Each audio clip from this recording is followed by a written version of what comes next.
Hello, everyone. This is the Dirt Bike Channel podcast. This is your host, Kyle Brotherson and Karen Brotherson. Karen, say hello to everyone. Hello. This is the SuperCross recap for 2021. We are so excited to climb down here into the basement office. Into the pit. Into the pit. Into the pits. Is this the pit of our house? It's just the pit. It's the pit of our house. It's the place that I basically spend all my time down here in this office. We've never called it that before, but I think we should start calling it that.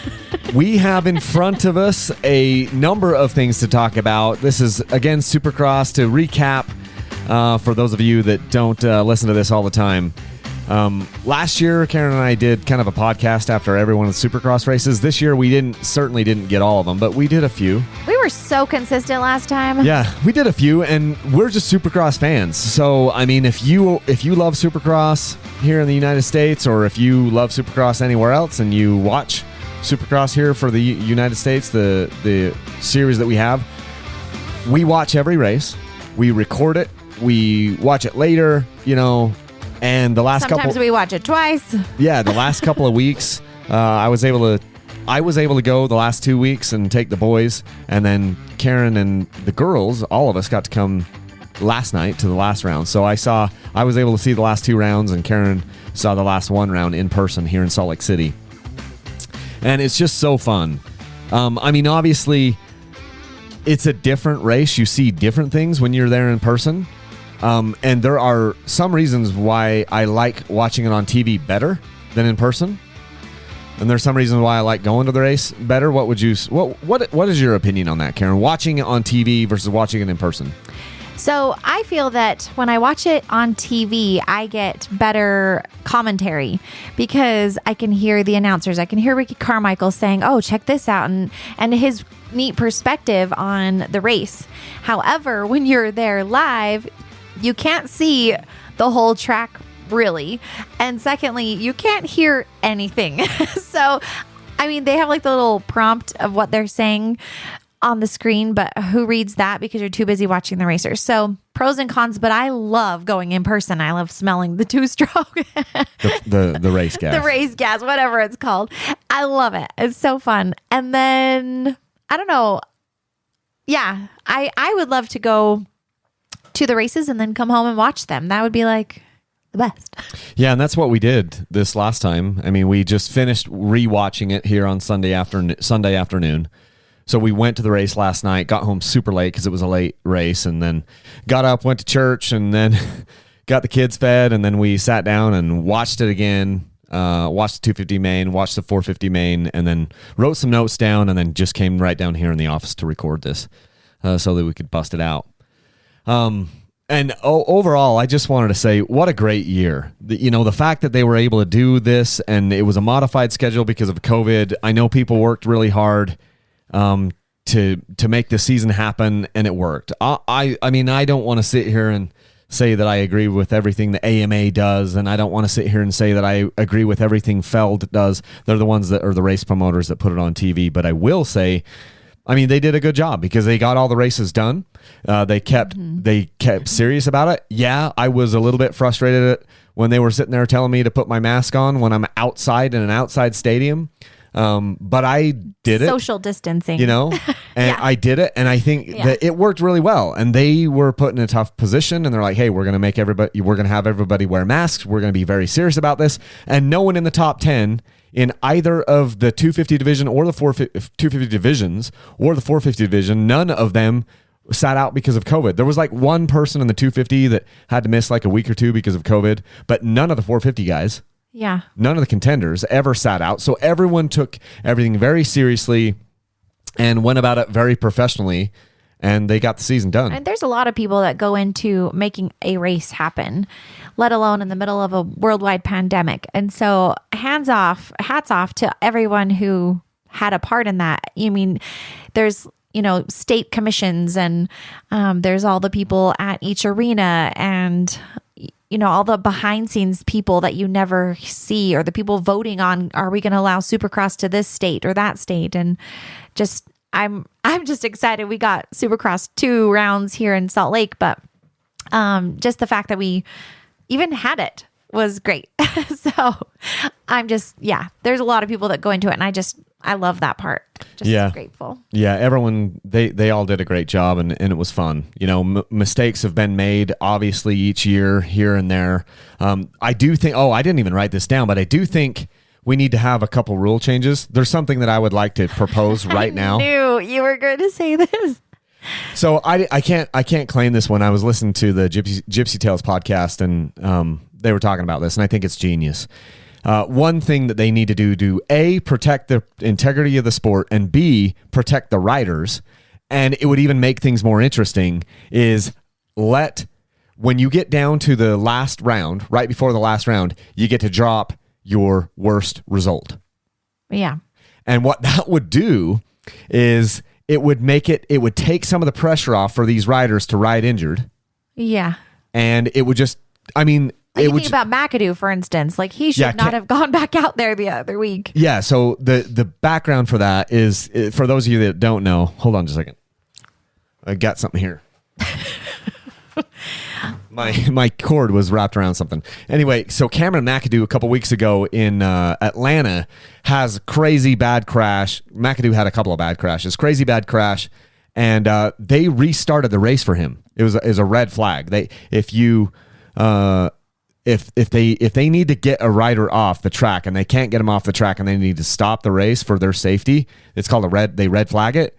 And if it's in the first 3 laps, if they haven't completed 3 laps, then they just do a restart. Well, what happened is Cameron McAdoo has this crazy, nasty, gnarly crash, but then he gets cleared by the medical staff to race again. And of course he's competitive. How. And because he's in the championship points hunt, he was in second place in that division. The AMA let him go, and the medical staff, they're like, well, he's answering all the questions. He's passing the what would you call it? The concussion protocol stuff. Even though the dude was completely knocked out, and they let him restart. They let him restart that race. And what I'm saying, here's what I'm proposing, and I heard it on the Gypsy Tales podcast. You shouldn't be able, if you are in the crash that causes the restart, you should be disqualified at that point, because it's for your own safety and the integrity of the sport. Because here's what could happen. If you're in a championship battle towards the end or whatever, and you get a really bad start, like last night, Justin Cooper in his race, he got a really bad start. Now, he had a ton of points gap, but all he has to do, if he knows, like, hey, this precedent that was set by McAdoo, which is all you have to do is crash, lay there for a little bit, don't get up, and make them red flag the race, and then you get to restart, convince them that you're fine because you are fine, aka flopping. If that were to happen. Now, these guys are not floppers. Soccer, but what I'm saying is you open up the door, so now a person could do that, and they could intentionally. Yeah, they could intentionally basically flop, get the race red flagged, and then be able to get a restart. There's nothing now stopping that from happening. Justin Cooper could have done it last night. Cooper Webb could have done it last night. Ken Roxon, like any of these people, they could have done it. Now, nobody was in a tight enough points gap last night where it would have helped, but that's going to happen in the future because of that precedence that they just set with McAdoo a couple of races ago in Atlanta. They need AMA. I know you don't listen to this podcast, but if you are listening, maybe they will. You need to fix that. You need to create a rule that says if you are involved in a crash that causes a red flag, your night is over. Doesn't matter if the medical staff clears you, you're done. And that's not saying, like, if there's 2 guys and that's the crash, that's the red flag, one guy gets up and keeps going. That's not his fault, right? Like, he could keep going. But the guy who's laying there, I think is what you're saying. Right. Right. If you're laying on the reason there is a red flag. If you're laying there on the ground, not getting up, because that's why they red flag it. I just want to clarify. Yeah, they don't red flag. Like, if 2 guys, get into something and and one of the guys gets off and rides off, he's not the reason for the red flag. Yeah. The person laying there on the ground who is now in danger and the medical staff is in danger trying to help him, that's the reason they stop the race. That person needs to be disqualified. And I'm not saying that because I don't like Cameron McAdoo. I'm a huge McAdoo fan right now. Cameron McAdoo. That kid's got grit. He had so many, like there was. Did you just dude me? Yeah.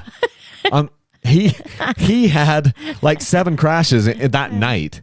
I mean, he's a total stud, fan favorite, control. pretty cool guy, tough as nails. All these guys are tough as nails. So I'm not saying like any of them are floppers. I am not saying that. But what I'm saying is you've opened up the door now where, hey, millions of dollars are on the line on these things. Yeah. And they'll do whatever they can to win. Just think like 4 years ago, what Tomac was doing to Ryan Dungey. Yeah. Tomac was pushing Ryan Dungey off the track like 2 or 3 times in one race.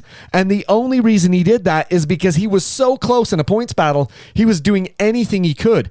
If at that point, you know that all you have to do is touch your front brake in the whoops and then lay there rolling around or whatever and make them stop the race, there's nothing keeping anyone from doing that. And it's getting more and more and more and more competitive. And so it's that will happen eventually. Somebody's going to exploit that rule. That needs to be fixed. So let's talk about the 250s generally. You can tell I'm fired up about that. So let's talk about the 250s in general, Karen. What did you see overall? 250 West, 250 East. What did you see? So for me, I really loved the 250s this year. And, you know, there are certain years where I get into 250s more than other years. And I don't necessarily know why there's a difference. But this year I noticed somebody had mentioned that there were like 13 different riders that were on the podium. 16 different riders on the podium just this year alone. Between both divisions. And I think that really levels out the playing field, right? Where there's more chances and it's a tighter battle. And I mean, a couple of those guys did pull away or whatever, but I just thought that was really neat that there were so many new opportunities for riders to podium and have that, you know, moment in the spotlight and experience. And, but the Lawrence brothers, I mean, seriously, they stole the show.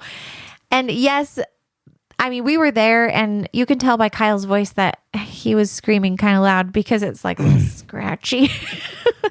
Oh, but I mean, really, they were so entertaining. And I just absolutely loved the fact that they were the first brothers to podium and to have that moment. In the same race. In the same race.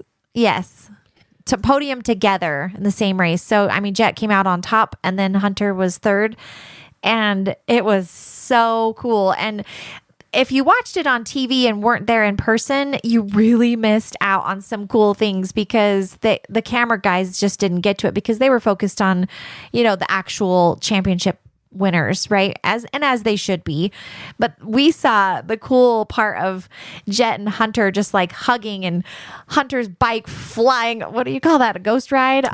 He ghost rode it off of a rhythm section and it just flipped out from under him. I don't know if he did it on purpose or not, but yeah, it's hard to tell. I think he was trying to do something else and then it flipped out, or maybe he did it on purpose. I couldn't tell. And he just let it go. And then they just embraced and hugged. And I got like a lump in my throat and my eyes were watering. And I was just so happy for that. Yeah, Karen just pulled up a picture on Instagram from somebody, and they had a picture of Jet hugging his brother Hunter. So those of you that don't know, you've got Hunter Lawrence. He's about 20-ish, young kid. His little brother is Jet, who's 17. These kids are amazing riders. They're amazing. And they've been battling each other, you know, ever since they were, who knows how old, 6 probably, and training together. And they're, you know, they came over from Australia. Family sacrificed a lot. Karen's showing me something. Jet, actually, he is 17 now. He's 17. That shows he's 16, but he's turned 17. But they're just these young kids, and they are, I mean, they're the story. Just to kind of back up what you were saying, though, Karen, 16 different people on the podium this year in the 250s, 10 different winners. And a lot of those guys, there was a bunch of people that got hurt. Like Christian Craig was in the points battle. Christian Craig isn't a kid. He's like 30. He's like old enough to be some of these guys' dads at this point almost. But I love Christian Craig. Christian Craig got hurt last week. He was in the points lead. You had Austin Fortner that got hurt. What I wanted to say is just paint the picture. The future is bright and it is deep. Yeah. We'll talk about that as well in when we talk about the 450s, but the 250 division in both divisions is deep. I've said it before. I'll say it again. We need to get rid of the East and West split. Just bring them all together. If you've got enough money to compete at the highest level of Supercross in the East division, you can do it all like their sponsors, their factory teams. Newsflash, the people up on the top are not privateers. So the reason I think that you had East and West is to help, families and privateers or whatever. Guess what? It's too expensive. If you're going to be up anywhere in the top 10 on either one of these coasts, it's so expensive. You've already mortgaged everything and you've already got support from these areas. There's no reason to have a split anymore. Absolutely zero reason. And these 250 East-West showdowns that we saw last night, that's what it should be every week. It's so much more exciting. It's so much better racing. Yeah. And and it's deep, like Karen talked about. And so you've got should we talk about the two winners and then we'll come back to the Lawrence brothers? Sure. I mean, because I feel like we should acknowledge them before we talk about the guys that didn't win. Sure. We should probably talk about Colt Nichols. Colt Nichols was on the East division of the 250. So here's something cool about Colt. His worst finish this season, Karen, do you remember what it was? The only reason I know is because they mentioned it in the broadcast. He was on the top quite a bit. So his worst finish this year was third place. Third. He finished I said fourth. Awesome. And I didn't even look. He finished on the podium every stinking race. I mean, that is just consistency. Yeah. Yeah. And he was so fun to listen to after, he won. And I've been a fan of his for quite a while now. And I just think he's a cool guy. And he said that, was he the one that said he went to school?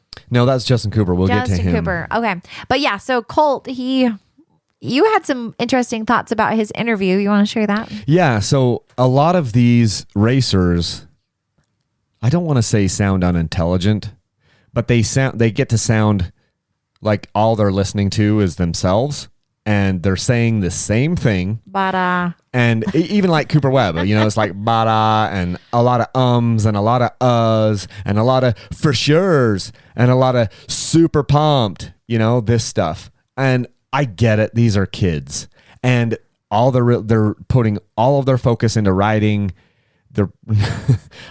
Education, like your education stuff is not the priority. Your priority is learn how to race Supercross. Obviously they have some social skills and stuff, but the point is Colt Nichols sounds intelligent. I wrote down here, we've listened to him on the podium a number of times. We've heard him in post-race press conferences here and there when they've done those. Colt Nichols sounds intelligent. Yeah. He sounds very, even last night, in his podium interview, he used the word euphoric. He said, it's such a euphoric feeling to be here. I think he was talking about the stands. The fans in the stands. He's like, just to have everybody here, to win the championship and to have everyone here, it's such a euphoric feeling. And I was like, no one else in Supercross uses the word euphoric in a sentence. Yeah. And so he was really like smooth in his speech. He didn't say he didn't say anything, transitionary even. He was very thoughtful on what he was going to say. And also I just wanted to point out how grateful he sounded. Yeah.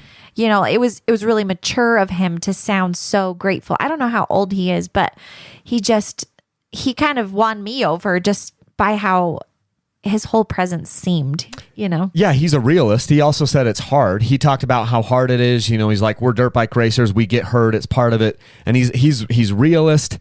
He's not like up on cloud nine. He just seems like he's really got his head screwed on. I do like his personality. Some of the guys have felt whiny to me at times, even like Ken Roxon. We'll get to him. I used to not like Ken Roxon. One of the reasons was he just seemed like a whiny kid to me. Ken does not seem like a whiny kid to me anymore.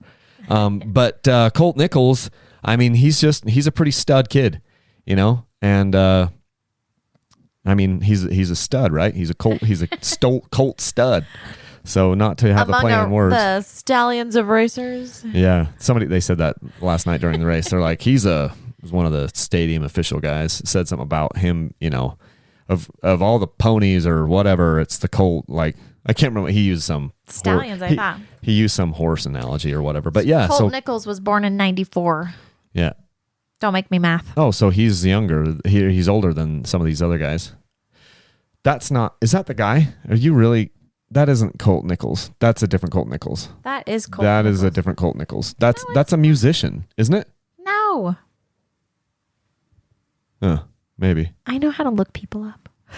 Anyway, so then moving That's what on, I do in this podcast. moving on to Justin Cooper. He was the winner of the West Division. Justin Cooper had a hard night last night. Justin Cooper, what was funny is in the heat race, Hunter Lawrence and Justin Cooper are coming around the first turn in the heat race to get into the main, and Hunter Lawrence is like, "Hey buddy, let me show you the outside tough block." And he pushed Justin Cooper right off the track. And I was fine with it. I'm like, it wasn't dirty, but he's just like, "Hey, it was a strong nudge. I'm going to show you the edge right here." And he didn't crash him, but he just showed him the outside tough block. And so it was kind of funny. And so Cooper Webb barely makes it into the main. He almost had to go, or not Cooper Webb, Justin Cooper. In the West Division, he almost had to go to the LCQ. And then he didn't get a good start in the main. And here's the thing. He didn't have to win. And so he didn't. He got like 7th, 8th, I don't know, something like that. Whereas Colt Nichols got second place in the race. Colt Nichols had a much better night than Justin Cooper.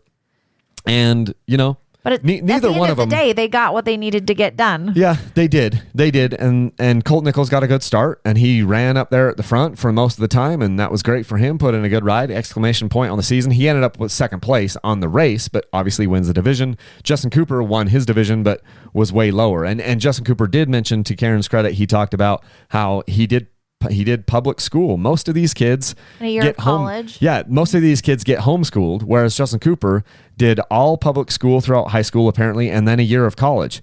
So he wasn't getting all the extra training these guys were getting. All the different camps that all the other riders were going to. He wasn't doing that. He didn't do that stuff. And so what he's done is awesome. I'm not as much of a fan of his personality. He hasn't ever won me over in the last couple of years. Obviously, his woo factor is really low. Yeah, Clifton's strengths, his woo. Yeah, but I don't have woo either, so But yeah, so Justin Cooper, congratulations to him. But yeah, coming back to what you kind of opened up with here a little bit is the Lawrence brothers, Hunter and Jet. These kids from Australia.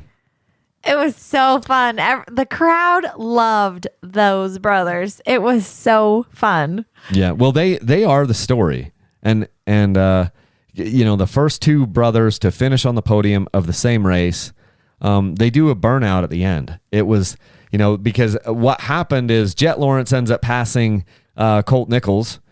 No. McAdoo. What are you talking about? Colt Nichols was second. Yeah, what I'm saying is Jet Lawrence passed Colt Nichols to win the race. Oh, sorry. I thought you meant Hunter. I'm with you now. Jet Lawrence passes Colt Nichols to win the race. Hunter Lawrence went down with, about 10 minutes ago or something like that, and then drops to 6th.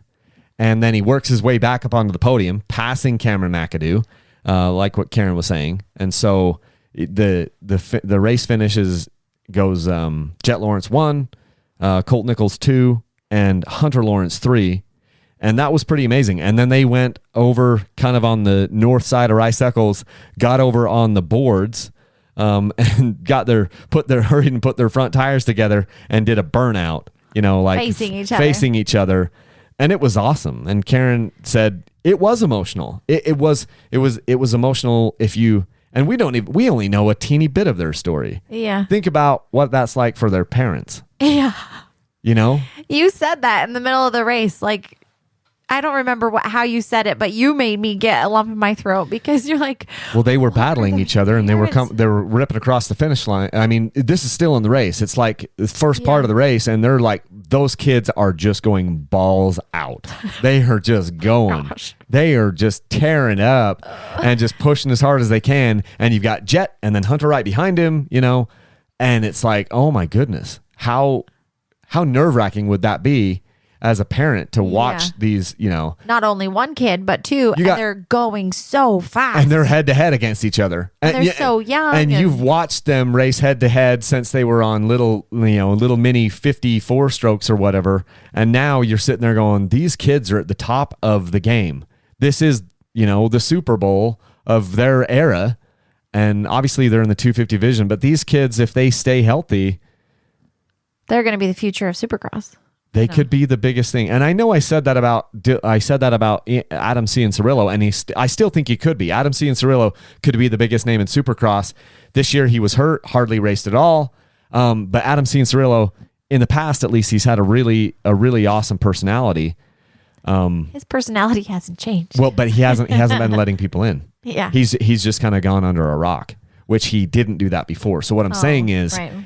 he's now showing a new side of himself, which is the side of himself where I'm not going to show you anything. And that's what Cian Cirillo has done the last several months. Yeah. He's not accepting phone calls from people. I've heard that, people are saying, hey, can we interview you? Can you come on our podcast? Whatever. And he's not doing it. Yeah. And so the point is, I don't know what he's going to be going forward. Obviously, don't know anybody, but these Lawrence brothers, Jet has got such a fun personality. And actually, we always thought Hunter was a little more like serious, which he is more serious than Jet.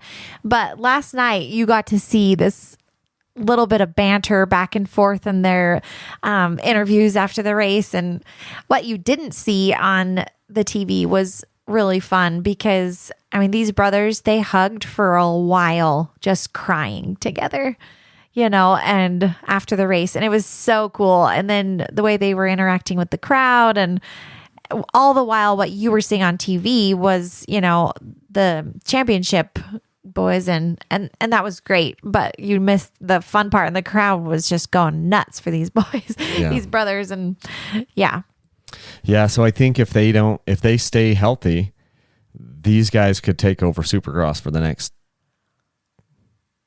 8-10 years. I'm just thinking about it, at least 8, 6, 7, 8 years, they're one of them 17, one of them is 18, 19 or 20.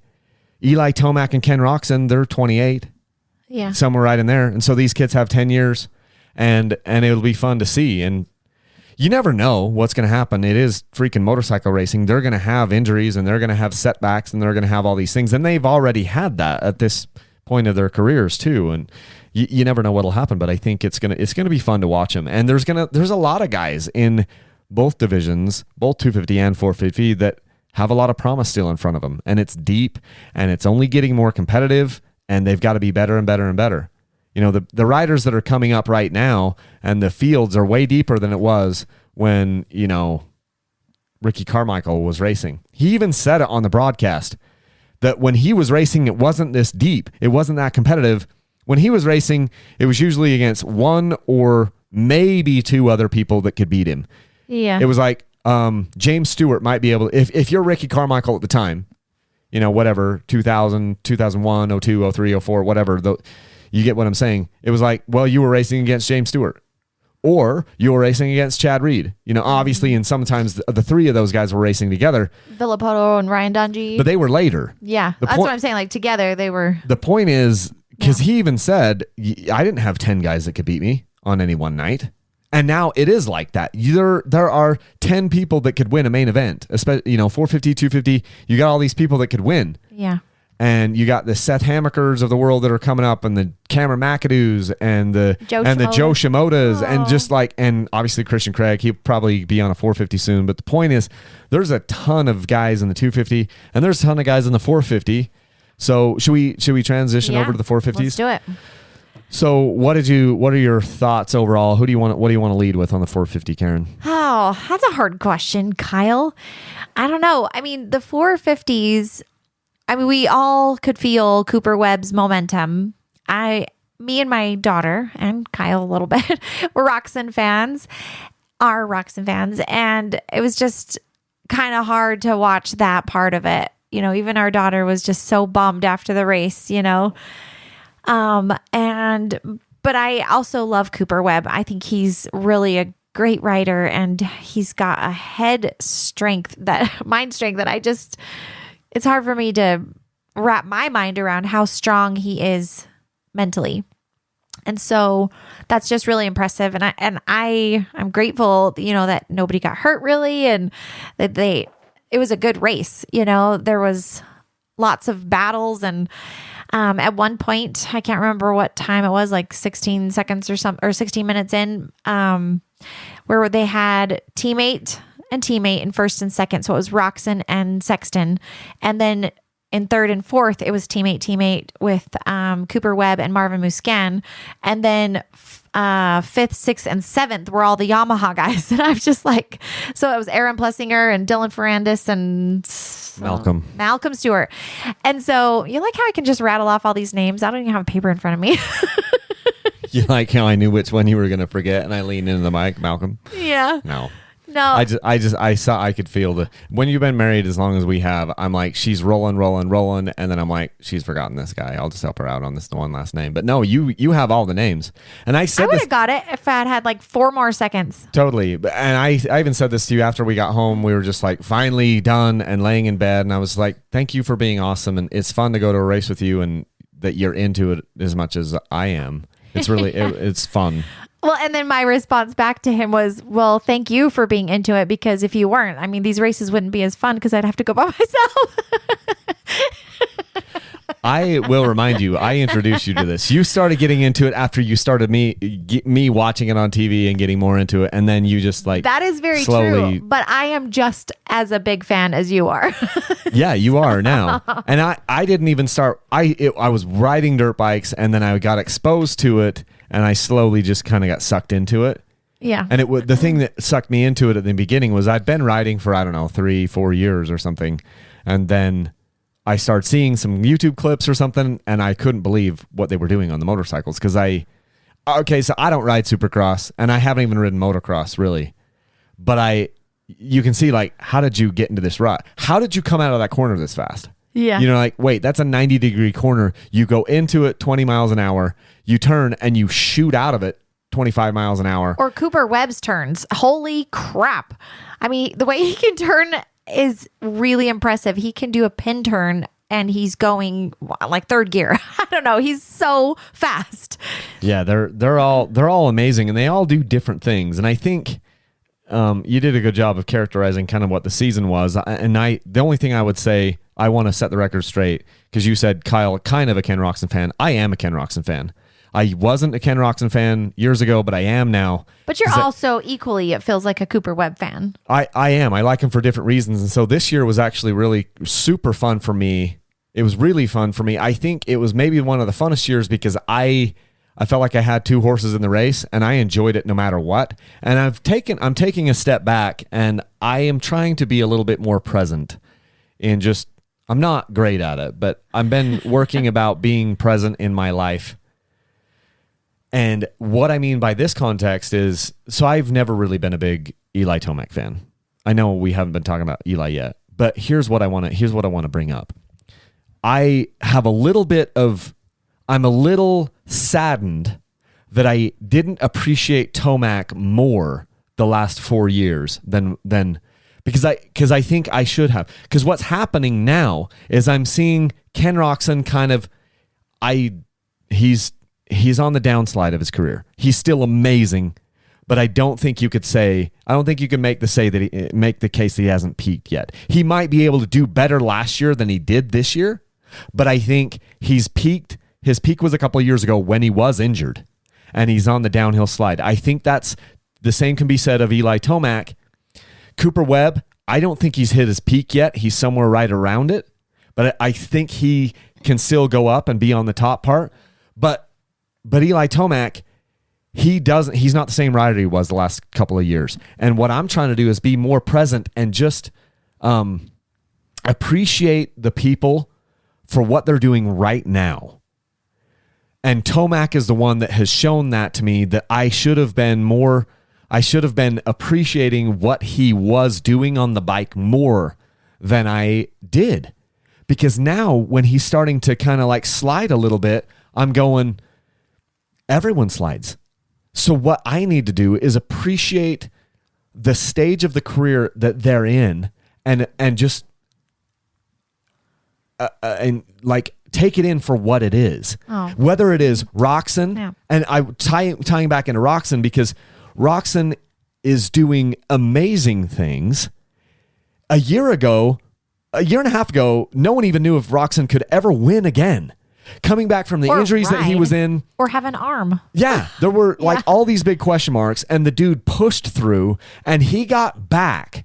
He figured out a way to get back to the level that he was when he got injured and put it in a main event and win a main event. And it was like, holy crap, he did it. And it was like this amazing comeback story. And then last year, and then it was like, well, okay, so you can win a race, but you're never going to be in a championship hunt again. And last year, he was kind of in the championship hunt, and then it sort of fell apart at the end because of some health stuff. And then this year, Karen, he goes out and he has the best year in Supercross 450 that he's ever had.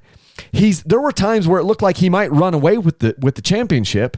It was ebbs and flows, but the point is, it should be all positive for A, Ken Roczen, and B, Ken Roczen fans, because he had the best year he's ever had. Yeah, it was disappointing at the end, but guess what? Ken Roczen is a world-class athlete. He's a world-class sprinter. He can do things in the first couple laps of a race that ain't nobody else can do. Like, we're just looking at the individual lap times over here. Ken Roczen, I mean, he does incredible things. The thing that we have to realize, though, is he does incredible things at the beginning in the first half of the race.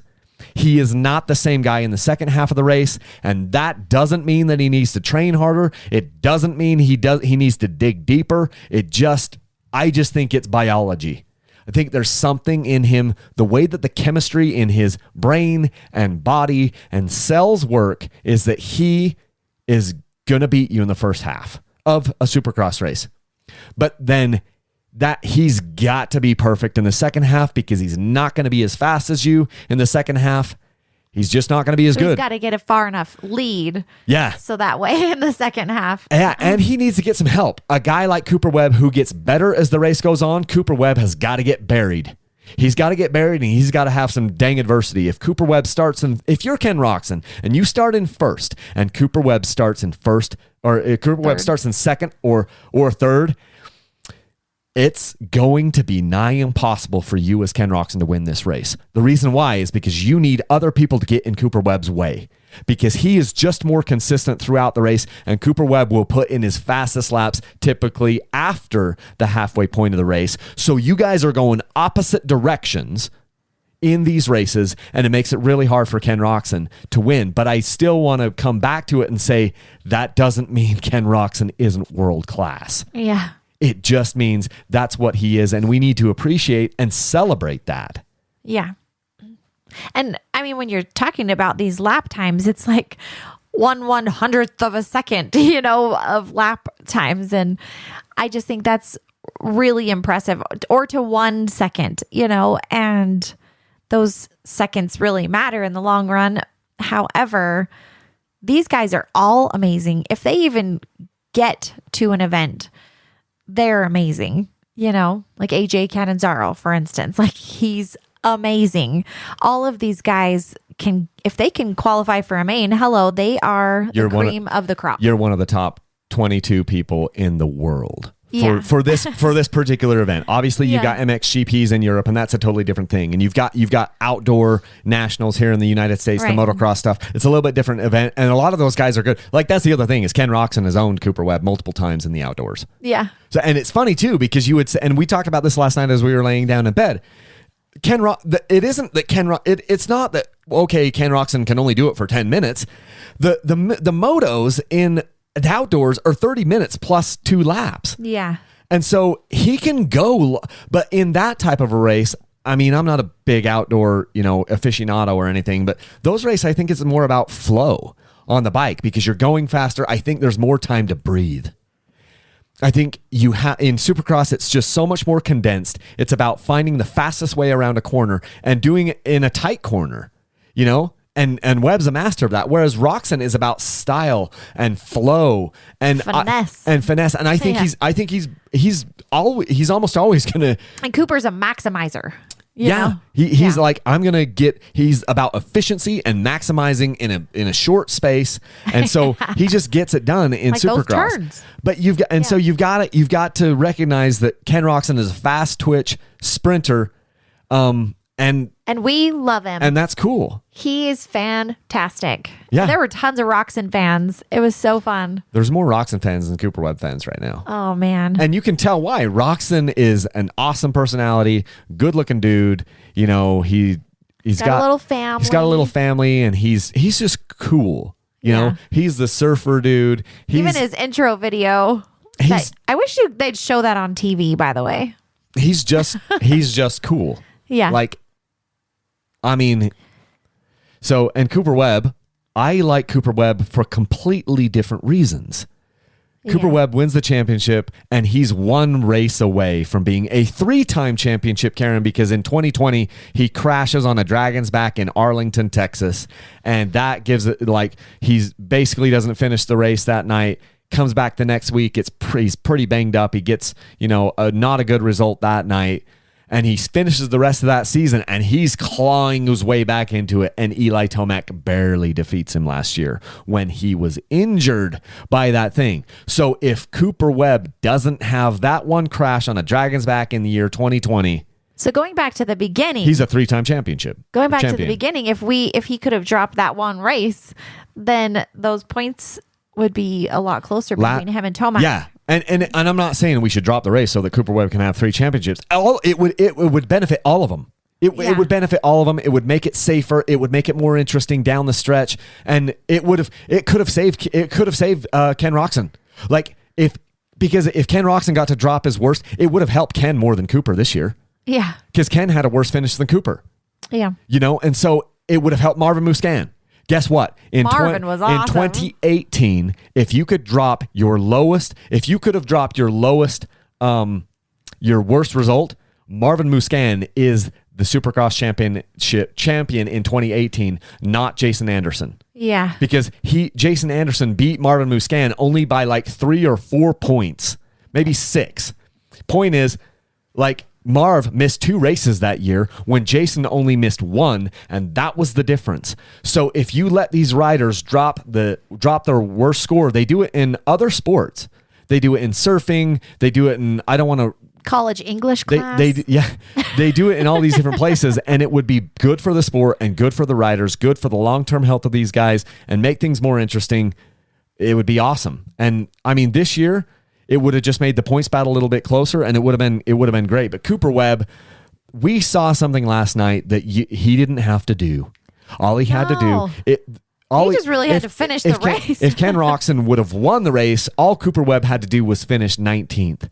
I don't know this for sure, but I believe he has never finished worse than 19th in his 450 career. I know he has. I mean, maybe the night in Arlington when he got injured, but I'm not sure. I'm not sure he's ever been worse than 19th. And so he didn't have to do anything. All he had to do was go out there, and I told the kids, he's just going to try to get a good start and then just ride around in 3rd or 4th. That's all you really have to do. That's all what he had Ricky to do. Carmichael was saying. He was like, all he has to do is just stay in the flow and don't get injured. But because after Ricky saw him race, in which we when we came back and watched it, we heard Ricky Carmichael saying after the heat race, he was like, I think Cooper Webb is going to try to win this based on how he rode in that heat race. Which is, going back to Karen's point, it's fun to hear, these people who have been in the industry and know more about racing and stuff. Ricky Carmichael knew he was going to try to win just after watching him in a heat race. Whereas I was like, oh yeah, I mean, whatever. I think he's going to try to get a good start because you don't want to be back in 10th and get tangled up or crash. So yeah, try to get the whole shot and then just see what happens. But Cooper Webb really is a shark though, because I mean, he saw when Chase Sexton, who was crazy fast last night, like out of his mind crazy fast, he made a little tiny bobble. And that's right at the moment. And he took him 5 seconds later. Yeah. So, or less. Yeah. Yeah. Well, that's the funny thing, because I have written down that Cooper Webb is a shark. He is a shark. He's the toughest mentally, he's the toughest racer out there in the 450s. And I don't think you can dispute that. I'm not saying the other guys are weak. I'm just saying there's something different about Cooper Webb. And he's a special rider. Is he the fastest person out there? Almost never. Is he the most consistent one out there? Basically, yes. And is he hard to pass? Yes. Is he good in the whoops? Some weeks he's okay, some weeks he's not. Even last night, Ken Roxon is better than him in the whoops. Chase Sexton is better than him in the whoops. But when it mattered, he would make runs down the whoops, and he would be like step for step with Ken. He never really was step for step with Chase, except for at the end, he was step for step with Chase when Chase started to slow down. That's the thing. Other people slow down. Cooper Webb doesn't. Cooper Webb gets better as the race goes on, and most of the other people don't. And he's able to pay attention to the other riders. He's just one of those guys. If he is close to you and the race is wearing down, for whatever reason, everyone else wears down more. He just mentally, and he gets done with the race and he looks like he's going to throw up, and because he just leaves it all out on the track. I think Jet did throw up. Jet Lawrence in the 250s, he did throw. We did see him down there hacking up behind that berm. But Cooper Webb didn't have to do what he did last night. He gets better as the race goes on. And even Chase Sexton, since you mentioned it, Chase Sexton was the fastest guy in the whoops yesterday. And Chase Sexton passed Cooper Webb in the whoops, and he passed his teammate Ken Roxon in the whoops.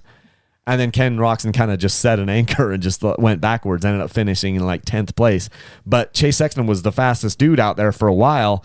And then, hey, with 4 minutes to go, Webb has just stayed on his wheel, stayed close enough to Chase Sexton. And then he's like, hey, check this out, Chase. Right. And Chase then didn't pull away from him in the whoops, comes around that one turn, makes a little bit of a bobble. And then right then, the very next turn, Cooper is right there. Blood is in the water, and boom, he just goes and grabs him, and he goes away. So yeah, Chase Sexton was the fastest guy he put in the fastest lap of the night. At times, he looked like he was the best rider out there because Chase is fearless and he just sends it into everything, which is part of the reason why he was injured for like several races this year. Which I thought was interesting with the qualifying. We noticed that the 250 guys were faster by time on the track. And sometimes they are. I don't know, was it 7? We're in like 41 seconds. And part of it is because they put on those laps while the track was a little bit better. It was still faster. Oh. And then the 450 guys come on and it's chewed up more. Because then Roxon and Chase Sexton were the only ones that had a 41 second lap or whatever. But I took picture. I'm pretty sure that all of the fastest times happened in the first qualifying. The fastest that makes sense. They weren't as fast in the second qualifying because the track was a little bit more beat up. So I mean, it can go both ways. But that was the funny part is Cooper Webb passes Chase Sexton with 4 minutes to go in the main. So Chase, you were the fastest guy. You did all these cool things, but guess what? This race is 20 minutes long, 20 minutes plus a lap, and Cooper doesn't slow down. Yeah. And it's really fun to see. That goes back to that whole thing about being present in the moment, and then also being present in the moment and realizing we're seeing Chase Sexton right before our eyes. I hope he's able to figure it out. He reminds me of Eli Tomac so much because he's dangerous out there. He is a weapon. Like he is so fast, and he's just like, he's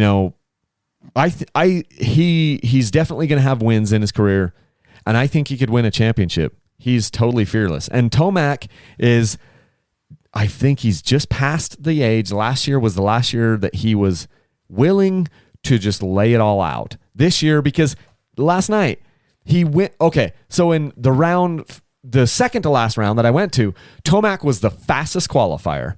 He gets number 1 in his heat race, and then he goes out there and he did nothing in the main. I can't even remember what it was, but I don't think he was even in the top 5. I wonder why. He didn't ride that. He didn't do that well in the main. He didn't get a great start, and then he didn't push. Years ago, he would get 10th. He would come around 10th in the first corner, and he would still win the flipping race because he would just like knock you down. Like he would just chase you down. Last night, he's one of the fastest qualifiers. I can't remember exactly. He wasn't the top guy, but he goes out there and wins his heat race going away. Whereas in the second heat race, Jason Anderson wins the heat race, but everyone is punched close together because Jason was just kind of slowing everyone down. But Tomac wins his heat race running away from people. You hear my voice just crack right there. Running away from people. And then it's all that screaming last night. And then in the main, he's in 10th place the entire bloody time, almost the entire time, until the very end part where he passes Ken Roxon And so then Tomac finishes in 9th. Ken Roczen is in 10th. And I'm just kind of saddened by that because I go, these dudes should not be finishing 9th and 10th. Yeah. And I feel like we've now seen the part of their careers where they're both they're healthy. I don't think and we they don't have even injuries. know what really was going on. Like, I hate to speculate and say, oh, they shouldn't be finishing in 9th or 10th because we don't know their whole story, you know? And but I'm just saying, you're right. But I'm just saying the aggression that we've seen, and I'm not even blaming them. I don't blame them. Right. They don't have... Like one of them could have a hamstring cramp. I don't know. They don't have the aggression at the end of a race that Chase Sexton still has. Yeah. You know, they don't have the aggression at the end of a race that Cooper Webb has right now. And so you just have to be present in the moment and just appreciate all of it for what it is. You are seeing Chase Sexton with an incredible amount of aggression. You're seeing the same thing out of, your Jet Lawrence's and your Hunter Lawrence's and, the Cameron McAdoo's with just going out there and just laying it down. And then you've got these guys that have proven a lot in their careers, like Eli Tomac and Ken Roczen, who were like, okay, it's the end of the year. It's the end part of the race. I don't need to kill myself because I'm in 10th now. I'm not going to win this thing. I'm not in the championship race. And so, okay, be like, oh, well, I get it. I see it. And then you look at Cooper Webb and you go, guy didn't need to do any of that. Yet he's like, hey, it's a race. I'm going to try to win it. That's my whole point is let's just all be present and just appreciate it for what it is. Love the fact that Malcolm Stewart is the fastest guy in the whoops a lot of times. Love the fact that he is up there with a big smile and that he got his first podium last week. Love the fact that Aaron Plessinger is able to just be okay. Like, love the fact that he's a cowboy and, have his cowboy hat, so fun. In opening ceremonies, and he's an awesome personality. Love that for what it is. And when that guy goes out there, lays it down and gets on a podium and wins a race, cheer for him, stand up and just like, this is amazing. I think it's so much better for us to have the type of racing and the type of parity that we have than to just have Jeremy McGrath go off and rip off 7 in a row or Ricky Carmichael rip off 7 in a row. I think the racing is important and good and awesome now. I was about to say I was going to say better now. I can't say better because I wasn't watching it then. It's just different. It's different, but we shouldn't just like go back to the glory days and be like, oh, well, it was better then because of this. The Chicago Bulls, they were amazing back in the day. And if we try to compare, the Golden State Warriors, their dynasty to the Chicago Bulls dynasty, it's totally different. It doesn't do anyone any service. It was super fun to watch Steph Curry drain threes, and it was super fun to watch Michael Jordan, dominate in the way he did. It's totally different eras. Let's just be present and appreciate what we have now. And that's what I'm seeing in the 450 and the 250. I'm going, the future does look bright. As much as there is this problem with concussions in football and everything, and people worried about this stuff, and there's injuries in our sport, there's still so much to be. I think the future is as bright of Supercross right now as it's ever been because of the depth of talent that there is in both of these divisions. Yeah. And I think that's only going to continue, it feels like, because those 250 guys are someday going to be 450 guys. And if they keep going at that same pace, we're going to have, a more even playing ground, and there's going to be lots of fun growth. And I don't know. I love this sport. It's so fun. Yeah, I do think we're at the end of an era, like in the pits, things are closed up more because of COVID. I don't know if they'll bring like the autographs back. I know a lot of the riders don't want to do autographs. If you're a factory guy, if you're a Tomac or even a Roczen or whatever, I know they put on a smile and do it sometimes, but I don't think they want to do that. They've got so many pressures on them, and I think they got away from that because of COVID, and I don't think that's coming back. And yeah, I wonder if pictures would come back, because that's more of like a modern thing. It feels like autographs. What, to stand 4 feet back and take a picture with you? I don't know, or even together. But it feels like autographs seems a little more 1980s vibe, and just a picture, a selfie or something is more right now. Yeah, but I think it has to do with A, getting close to people to get infected, and B, just the distraction of it. I think it's just like, they don't, And that's one of the reasons I've liked the sport is because it's different than the other ones. But Tom Brady is not signing autographs on game day, and especially not on Super Bowl Sunday. You know what I mean? And so not just he's got his like positive head talk. Yeah, head. And LeBron James isn't signing autographs for like 45 minutes before the NBA Finals. Yeah, you know what I mean. And so it's fun that it's been different. Because the level of access that we've had to these riders for the last 20 years is amazing. And I kind of feel like you and I became super fans of this stuff right before that changed, where we're like, hey, this is one of the reasons why we like the sport so much is because you do have this access to these people. I feel like that probably isn't going to come back fully. Yeah. Yeah, the pits were definitely a different vibe.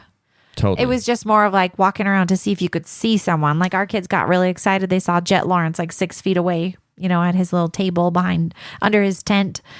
And we just stood there and we're like, there's Jet Lawrence, and that was probably the extent of what it's going to be for a while. Yeah, and it's still fun to walk around and here's Aaron Plessinger's bike, and you can look at it and watch the mechanic doing different things to it and prepping it, and so I still think that's cool. Yeah, and these mechanics are awesome in their own right. The Frankie Lathams of the world and the Carlos Rivera's, and I can't think of the other names of guys, but they're like stars in their own right. They're working at the highest level on these bikes, and they're doing some cool stuff. And a lot of those guys, I'm sure, are underpaid. And we got a wave from Roger DeCoster. Yeah, that was fun. Yeah. We got a picture with Trey Kennard. Trey Kennard was he's working with one of the Honda teams, and I think he's one of the test riders. I have no idea what he does at the races, but we just noticed him, and the kids took a picture with Trey Kennard. So there's cool things to see and do back in the pits, but it's not as cool as it was when it was like, I'm going to meet Ryan Dungey or I'm going to meet Ken Roxon or whatever. But at the same time, I don't think that's coming back. My gut feeling is it isn't. So anyway, well, thank you so much for hanging down here with me, Karen, and doing this recap of the Supercross year. I'll join you in January. You won't hear from me until then. You mentioned that we should go to one of these outdoor races. We need to look up the schedule, but I think the closest one to us is Thunder Valley, and that's in Denver-ish area, and it's June 5th. I don't think we're going to be around for that, so it's hard for us to get to these summer races because of our schedule. We can hop on a plane date night. We might have to. So, Holler. Hey, if you guys want to support Dirt Bike Channel, one of the best ways you can do it is by using my links to my website. On my website, I've got links to Rocky Mountain ATV, Amazon Motorsport. I'm also doing a Dirt Bike Channel sweepstakes right now where you can win one of 3 different motorcycles. You love how I do the commercials at the end of these things. The commercial is just me because we sponsor this thing. But if you go to dirtbikechannel.com right now, no purchase is necessary, but you can enter to win one of 3 different motorcycles. I got a street bike going on, a KTM 1290 Super Adventure S.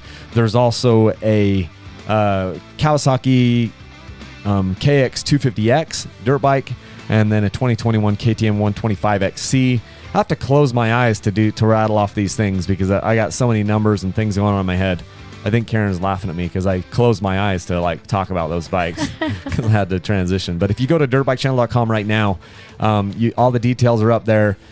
You can get entered by buying gear. You can get entered by mailing in a postcard, or you can get entered by signing up for my SMS list, my texting list, or my email list. If you sign up there, you can get some bonus entries. That way we can send you out of stock text messages or just promotions, cool stuff that we got going on. We can just keep in touch with you via, straight to your phone. Obviously, you can opt out at any time. So that's what we've got going on. And to these listeners' credit, if they're still listening right now, they've probably already entered your giveaway. So you never know. You never know. You have people that enter. What I've noticed is you've got people that enter these things in the beginning, and then you have a bunch of people that enter them in the end, and you've got a big gap in the middle. I might just shrink the sweepstakes down because I have them open for 60 days, but not a lot of people enter in the middle of it. So I think I might just bring them down to 30 days or something like that. So we're going to play around with that. So anyway, thank you so much for watching or listening, and leave a single track. Thanks.